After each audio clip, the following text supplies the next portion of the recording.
Hello my dear friends, मैं संतोष sir आप सभी का इस वीडियो में स्वागत करता हूं। इसके पहले वाले वीडियो में जो हमने ज्योमेट्री के पहले पार्ट समरूपता का पढ़ा था वो सब आपने समझा था। उसमें हमने दो त्रिभुजों के क्षेत्रफलों के गुणधर्म के बारे में जानकारी प्राप्त की थी। उसी को समझते हुए हम आज आगे बढ़ेंगे और अगला टॉपिक आज हम हल करेंगे। और हमारा आज का अगला टॉपिक है समानुपात का मूलभूत प्रमेय, बेसिक प्रोपोर्शनैलिटी थ्योरम। ठीक है, उसको हम लोग करेंगे। सबसे पहले कथन लिखेंगे उसका और उसको समझेंगे कि समानुपात के मूलभूत प्रमेय का कथन क्या है। प्रमेय का कथन इस प्रकार से है: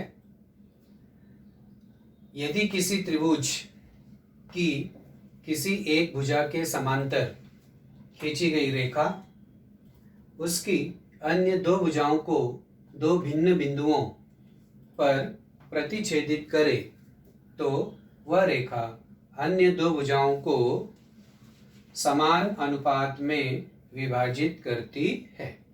ये प्रमेय का कथन है, समानुपात का मूलभूत प्रमेय। ये वेरी इंपॉर्टेंट प्रमेय है, बोर्ड एग्जाम में भी बार बार इसको पूछा जाता है, इसीलिए आपको बहुत ध्यान से इसको समझना है और सवाल करते समय भी इसका काफ़ी उपयोग होता है। तो ये प्रमेय का कथन आपके सामने है। सबसे पहले प्रमेय को हल करने से पहले, प्रमेय को सिद्ध करने से पहले हमें प्रमेय में जो दिया गया है, जो गिवन पार्ट है, ठीक है, उसको समझते हुए आकृति बनाते हैं। तो सबसे पहले इस कथन के लिए हम लोग आकृति बनाएंगे। इस प्रमेय का जो कथन है उसमें दो पार्ट है। एक पार्ट ये है, यदि, ये जो शब्द यदि है उसके बाद जो वाक्य लिखा गया है वो, मतलब यदि किसी त्रिभुज की किसी एक भुजा के समांतर खींची गई रेखा उसकी अन्य दो भुजाओं को दो भिन्न बिंदुओं पर प्रतिच्छेदित करे, यहां तक, ठीक है, यहां से लेके यहां तक, ये एक भाग हो गया यदि के बाद का। तो यदि के बाद जो वाक्य होता है उसे हम दत्त कहते हैं। वो हमें दी गई है, वो सूचना हमें दी गई है और जो सूचना दी गई है उसी पर आधारित हम आकृति बनाते हैं। ठीक है, और उसके बाद का जो वाक्य है तो से शुरू होता है। तो के बाद जो वाक्य होता है वह रेखा अन्य दो भुजाओं को समान अनुपात में विभाजित करती है। यदि ऐसा है तो ऐसा होगा। तो ऐसा होगा इसका मतलब ये हमें सिद्ध करना है, प्रूफ करना है।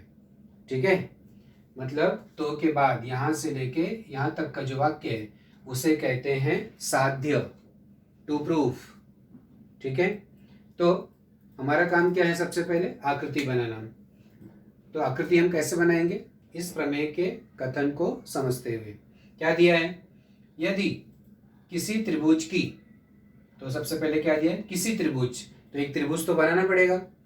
तो ये एक त्रिभुज है,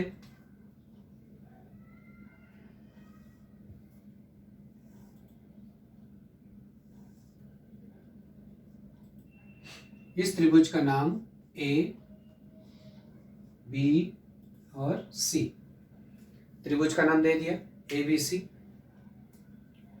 यदि किसी त्रिभुज की, तो त्रिभुज आ गया हमारे पास, किसी एक भुजा के, किसी एक भुजा, तो त्रिभुज की किसी एक भुजा, कोई भी एक भुजा आप ले सकते हो। त्रिभुज की किसी एक भुजा के समांतर, किसी एक भुजा के समांतर खींची गई रेखा उसकी, तो एक भुजा लिया हमने, उस भुजा के समांतर रेखा खींचना है। बराबर, समांतर रेखा आपको पता है, जैसे ये एक रेखा है और इसके समांतर दूसरी रेखा, ठीक है, इस प्रकार से। तो यहाँ पे अगर समझो हमने भुजा लिया BC, तो BC के समांतर एक रेखा खींचना है। तो ये जो भुजा BC है इसके समांतर मैंने ये रेखा खींच दिया। ठीक है, इस रेखा का नाम दे सकते हैं, इस रेखा का नाम समझो मैंने दे दिया एल, रेखा एल भुजा BC के समांतर खींचा है हमने, ठीक है। उसके बाद आगे एक भुजा के समांतर खींची गई रेखा, तो एक भुजा के समांतर खींची गई रेखा अन्य दो भुजाओं को, अन्य दो भुजा AB और AC, ये दो भुजा हो गई अन्य दो भुजा, अन्य दो भुजाओं को दो भिन्न बिंदुओं पर प्रतिच्छेदित करे। एक बिंदु यहाँ और एक बिंदु यहाँ, अलग अलग बिंदु है, भिन्न बिंदुओं पर प्रतिच्छेदित करे। तो यहाँ पर एक बिंदु और यहाँ पे एक बिंदु, इस बिंदु का नाम दे दो, ये हो गया D और ये हो गया E। बिंदु D और E पर प्रतिच्छेदित करे तो वह रेखा, तो ये जो रेखा है अन्य दो भुजाओं को समान अनुपात में विभाजित करती है। इसका मतलब क्या हुआ, दो भुजाओं को समान अनुपात, तो एक भुजा ये और एक भुजा ये समान अनुपात में प्रतिच्छेदित करती है। तो ये जो रेखा यल है भुजा AB को प्रतिच्छेदित कर रही है बिंदु D पे, इसको काट रही है, इसका ये दो भाग बना, काटने के बाद दो भाग बना, दो भाग कौन सा है, AD और DB। तो AD और DB का अनुपात कैसे लिखेंगे, AD और DB का अनुपात AD बटे DB, ये हो गया एक भुजा का अनुपात। उसी प्रकार से दूसरी जो भुजा AC है उसको बिंदु E पे प्रतिच्छेदित कर रही है, तो उसका ये दो भाग बन रहा है, तो इन दोनों का जो अनुपात है मतलब AE बटे EC, AE बटे EC, ये दोनों अनुपात बराबर होते हैं, ये हमें सिद्ध करना है, ठीक है।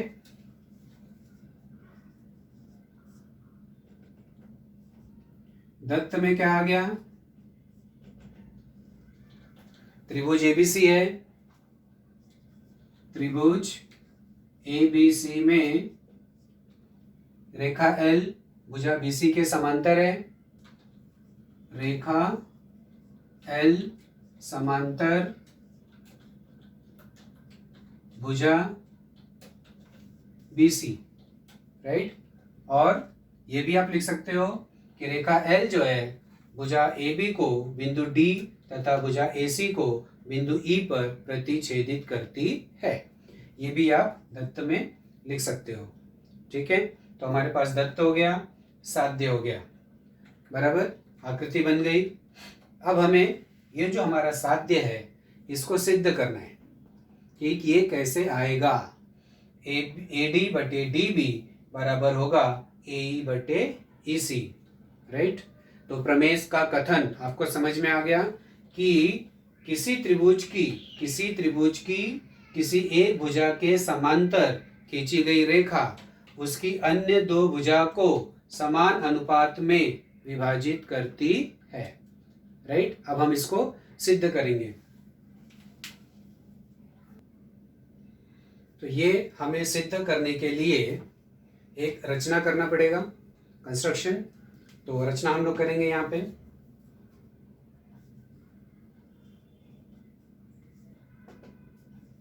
क्या करेंगे रचना कि बिंदु B और E को जोड़ेंगे, मतलब रेख BE बनाएंगे,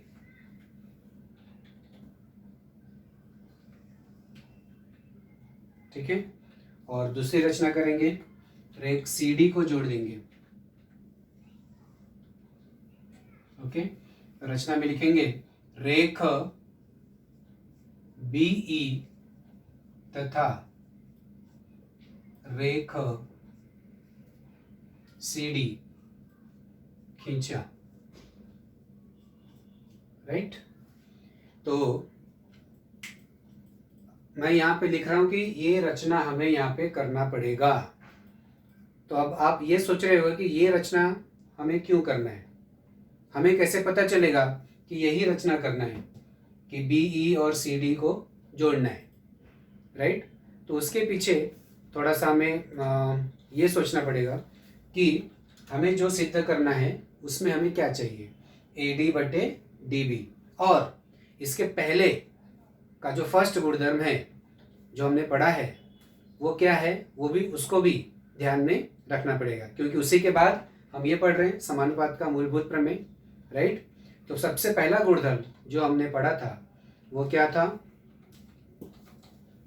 कोई भी दो त्रिभुज है, एरिया ऑफ त्रिभुज ABC और एरिया ऑफ त्रिभुज PQR, अगर कोई भी दो त्रिभुज है तो उनके क्षेत्रफलों का अनुपात आधारों और उनके संगत ऊंचाइयों के गुणनफल के अनुपात के बराबर होता है। तो यहाँ पे त्रिभुज ABC है तो उसका आधार समझो BC है और ऊंचाई AD है, और ये जो त्रिभुज PQR है उसमें जो आधार है वो PR है और ऊंचाई जो है आधार QR है और ऊंचाई PS है। ओके, बराबर, ये गुणधर्म हमने पढ़ा था। ओके, और दूसरा गुणधर्म क्या पढ़ा है आपने कि यदि दो त्रिभुजों का आधार समान है, अगर ये आधार समान है तो त्रिभुजों का जो क्षेत्रफल होता है एरिया ऑफ त्रिभुज ABC बटे एरिया ऑफ त्रिभुज PQR बराबर AD बटे PS, राइट। और अगर ऊंचाई समान है तो आधार के अनुपात के बराबर आता है, बराबर। तो अब यहाँ पर हमारे पास जो अनुपात है वो ये है AD बटे DB। तो पहली भुजा कौन सी है, AD, राइट। AD यहाँ पर है, ये कौन से त्रिभुज की भुजा है, ADE। तो ये जो भुजा AD है ये त्रिभुज ADE की भुजा है, करेक्ट। और इस भुजा को अगर हम आधार मानते हैं तो इसकी ऊंचाई कहाँ से खींचेंगे, यहाँ से, ये मैंने ऊंचाई खींच दिया, करेक्ट। अब इसके साथ में दूसरी भुजा कौन सी है, DB, ये है DB। तो हमें अनुपात चाहिए AD बटे DB, ये हमने आधार माना है तो इसको भी आधार मानना पड़ेगा। तो ये अगर हम आधार मानेंगे तो ये कौन से त्रिभुज की भुजा होगी, करेक्ट। यहाँ पे कोई त्रिभुज दिखाई नहीं दे रहा है, बराबर, और ऊंचाई हमने यहाँ से खींचा है, और ये भुजा जो DB है इसको किसी न किसी त्रिभुज की भुजा बनाना पड़ेगा। तो उसके लिए हम जो है यहाँ से रेख BE खींचेंगे। तो जब हम ये रेख BE खींच रहे हैं तो ये त्रिभुज बन रहा है BDE। तो जब ये त्रिभुज बन रहा है तो कौन सा त्रिभुज बन रहा है, अधिक कोण, ये अधिक कोण है। तो इसकी ऊंचाई हम कहाँ से खींचेंगे, इस भुजा को आगे बढ़ा दिया और यहाँ से ऊंचाई। तो ये त्रिभुज और ये त्रिभुज दोनों की ऊंचाई समान है तो इनके क्षेत्रफलों का अनुपात आधार के अनुपात के बराबर होगा। तो AD बटे DB हमको मिलेगा, AD बटे DB मिलेगा। इसीलिए हमें ये जो रेख B है इसकी रचना करना पड़ता है। और जैसे इसके लिए हमने रेख BE की रचना किया उसी तरीके से ये अनुपात AE बटे EC आने के लिए किसकी रचना करना पड़ेगा, CD की। और ऊंचाई कहाँ से जाएगी, यहाँ से, करेक्ट। समझ में आया आपको, इसीलिए हम वो रचना करते हैं, रेख BE और रेख CD खींचते हैं। अब हम अपना साध्य, अपने जो प्रूफ है उसको आगे बढ़ाते हैं। तो ये हो गया हमारी रचना, रेख BE तथा रेख CD खींचा। ओके, अब ये रचना करने के बाद अब आते हैं हम लोग उपपत्ति पर, द मेथड ऑफ प्रूफ। सो यहाँ पे उपपत्ति लिखेंगे हम लोग।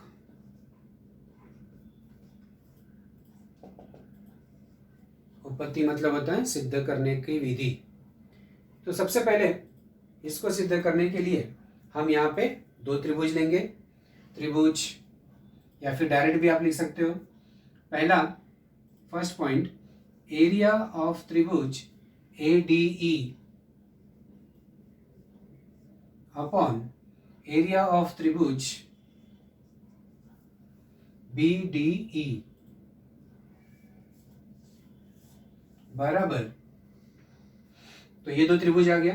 ADE देख रहे हो आप लोग, ये है ADE और दूसरा है त्रिभुज BDE। ओके, तो यहाँ पे हम ऊंचाई कहाँ से खींच रहे हैं, यहाँ से, ओके, दोनों त्रिभुजों का जो शीर्ष बिंदु है वो सेम है, वहाँ से ऊंचाई खींच रहे हैं तो ऊंचाई समान होगी जैसा हमने पहले देखा। ठीक है, तो एरिया ऑफ त्रिभुज ADE अपॉन एरिया ऑफ त्रिभुज BDE is equal to AD upon DB। इसका रीजन, कारण क्या लिखेंगे, समान ऊंचाई वाले त्रिभुज, समान ऊंचाई वाले त्रिभुज। करेक्ट। दूसरा सेकंड पॉइंट,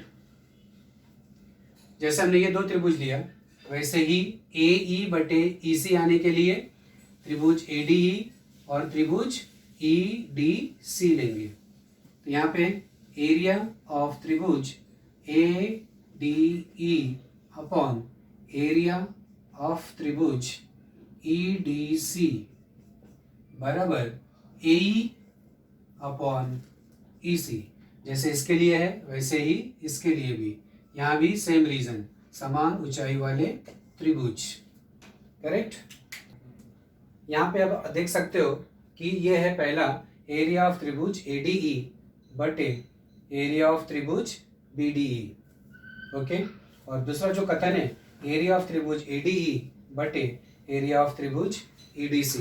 तो यहाँ पे ऊपर वाला जो त्रिभुज है वो समान है, त्रिभुज AD यहाँ पर भी है और त्रिभुज ADE क्षेत्रफल दोनों समान है, दोनों एक ही त्रिभुज है। दूसरा जो त्रिभुज है BDE और EDC, वो यहाँ पे आप ध्यान से देखो, तो ये त्रिभुज एक लिया हमने BDE और दूसरा जो त्रिभुज लिया है वो EDC। ये दोनों त्रिभुज ये समांतर भुजाओं के बीच में, ये रेखा और ये रेखा भुजा BC दोनों समांतर है। ठीक है, दत्त में दिया गया है कि ये और दोनों समांतर है, दोनों समांतर रेखाओं के बीच में ये त्रिभुज है तो उनके क्षेत्रफल समान होंगे। राइट, दोनों उनके क्षेत्रफल समान कैसे होंगे, थोड़ा सा फटाफट समझ लो। ये भी जैसे ये है एक रेखा, राइट, ये जो आकृति है, और ये इस प्रकार से है और यहाँ पे ये इस प्रकार से है, ये हमारी भुजा BC, ये हो गया और ये हो गया, ये है D और ये है E। इस प्रकार से वहाँ पर आकृति है, ये रेखा और ये भुजा। करेक्ट, ये दोनों समांतर है, रेखा L और भुजा BC दोनों समांतर है। अब इस त्रिभुज को देखो, जो त्रिभुज हमें चाहिए BDE, ये त्रिभुज है, इसमें ये आधार है DE, तो ऊंचाई कहाँ पर होगी, ये अधिक कोण हो गया, इसको हम आगे बढ़ाएंगे। राइट, इसकी ऊंचाई हम यहाँ से खींचेंगे, इसको आगे बढ़ाएंगे और इसकी ऊंचाई यहाँ पे खींचेंगे। उसी प्रकार से दूसरा जो त्रिभुज है EDC, ये त्रिभुज है, ये भी यहाँ पे अधिक कोण त्रिभुज है, इसको आधार मानेंगे। आधार ये वाले त्रिभुज और दूसरा त्रिभुज, दोनों त्रिभुज का आधार हमने वही लिया है, D समान आधार है, और तो इस ये अगर आधार है तो ये आधार को हमने आगे बढ़ाया और ऊंचाई यहाँ से खींचेंगे। राइट, तो आधार समान है दोनों त्रिभुजों का, और ऊंचाई जो है दो समांतर रेखाओं के बीच की दूरी है, क्योंकि ये दोनों समांतर है तो जितनी दूरी यहाँ पे होगी उतनी ही दूरी यहाँ पे होगी, तो ऊंचाई भी समान होगी। समान आधार है और समान ऊंचाई है। जब दो त्रिभुजों का आधार समान हो जाएगा और ऊंचाई भी समान हो जाएगी तो उनका क्षेत्रफल समान हो जाएगा। समान क्षेत्रफल कैसे हो जाएगा, जैसे ये दो त्रिभुज है, एरिया ऑफ त्रिभुज ABC अपॉन एरिया ऑफ त्रिभुज PQR। मान लो दोनों का आधार समान है, मतलब ये B1 और ये भी B1, और इसकी जो ऊंचाई है वो भी समान है, H1 और H1। तो B1 से B1 कट जाएगा, H1 से H1 कट जाएगा, पूरा कट गया तो क्या आएगा, 1। दोनों के क्षेत्रफल का अनुपात क्या आएगा, 1। और जब हम तिर्यक गुणा करेंगे तो इसका मतलब एरिया ऑफ त्रिभुज ABC बराबर एरिया ऑफ त्रिभुज PQR, दोनों के क्षेत्रफल समान हो जाएंगे क्योंकि उनके क्षेत्रफल का अनुपात 1 है। ठीक है, इसलिए क्षेत्रफल समान होंगे। तो यहाँ पर भी ये जो त्रिभुज BDE है और त्रिभुज EDC है, इनके आधार समान है और ऊंचाई भी समान है, इसलिए ये दोनों क्षेत्रफल समान होंगे। तो यहाँ पे एरिया ऑफ त्रिभुज BDE is equal to area of त्रिभुज EDC। इसका कारण क्या आएगा? समान आधार तथा समान ऊंचाई वाले त्रिभुज, क्योंकि ये दोनों त्रिभुजों का क्षेत्रफल समान होगा। तो एरिया ऑफ त्रिभुज BDE is equal to area of त्रिभुज EDC। अब देखो तीनों कथनों पे ध्यान दो। ऊपर लेफ्ट साइड में जो त्रिभुज है, एरिया ऑफ त्रिभुज ADE और एरिया ऑफ त्रिभुज ADE, ऊपर अंश दोनों का समान है। नीचे जो त्रिभुज है, एरिया ऑफ त्रिभुज BDE और एरिया ऑफ त्रिभुज EDC, ये दोनों क्षेत्रफल भी समान है। तो ये पूरा लेफ्ट और ये पूरा लेफ्ट दोनों आपस में समान है, राइट। ये पूरा चीज यानी एरिया ऑफ त्रिभुज ADE अपॉन एरिया ऑफ त्रिभुज BDE is equal to area of त्रिभुज ADE अपॉन एरिया ऑफ त्रिभुज EDC। This left hand side is equal to this left hand side. तो जब लेफ्ट हैंड साइड बराबर है तो right hand side भी बराबर होगा, तो ये दोनों भी बराबर हो गया। ओके, तो क्या मिल गया हमको लास्ट में? AD upon DB is equal to AE upon EC। कथन 1, 2, 3 और 4 से, राइट। तो ये भी हमको समझ में आ गया समानुपात का मूलभूत प्रमेय। ठीक है, समानुपात के मूलभूत प्रमेय पर आधारित कुछ सवाल जो है छोटे छोटे हम लोग अगले वीडियो में करेंगे।